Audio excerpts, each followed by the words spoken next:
محترم دوستانو سلامونه د ډیجیټل چین پروګرام ته مو زه غوټۍ هرکلی کوم. د چین د贵州ولایت د جینپینګ ولسوالۍ دونځای ارکداري د بیډمنټن د تولید له امله په ټولې نړۍ کې شهرت لري.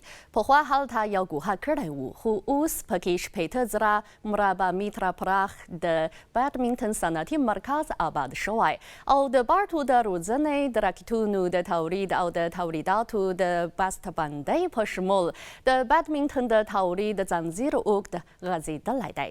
نو زه به په نننۍ پروګرام کې د دغې ارکدارۍ اړوندې چارې در وپېژنم. د جینپینګ ولسوالۍ اوسیدونکي پخوا یوازې د وریجو، میوو او سبزیجاتو له کلرو څخه ګټې اخیستلې او بې وزله وو. په 2018 کال کې د لیفوسید شاتري کوکس لیمیټډ شرکت په دغې ارکدارۍ کې د بیډمنټن یو صنعتي مرکز جوړ کړ او تولیدي اندازه یې په همدې کال کې 10 زره درجانو ته رسېدلې چې په هر درجان کې 12 اعدا بیډمنټنونه وي.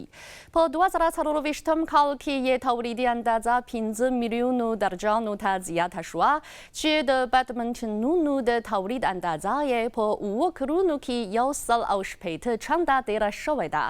نو په دې مناسبت دغه مرکز په ټولې نړۍ کې د بیډمنټن د تولید او کلتور د خپرولو په پار ډیر لوی مرکز ګرځېدلی دی. دغه راز د دغه مرکز په چارچاپیر کې د بارټو د روزنې چارې هم ترسره کیږي چې تر اوسه پورې په دغې ولسوالۍ کې د بارټو روزنې په فارمونو کې د شته بارټو شمېر 870 ته رسېدلی چې څه باندې 14 زره کورنۍ ترې ښې ګټې اخلي. له 2019 کال راهیسې دغه ارکدارۍ د بیډمنټن د سیالیو د ترسره کولو او د بیډمنټن د موزیم د ابادولو له لارې سرانیزې چارې پیاوړې کړي او څه باندې 7 لکو سیلانیانو د دغې ولسوالۍ سیل کړی دی چې د سیلانۍ له درکه مجموعي ګټه یې 219 میلیونو یونو ته رسېدلې ده.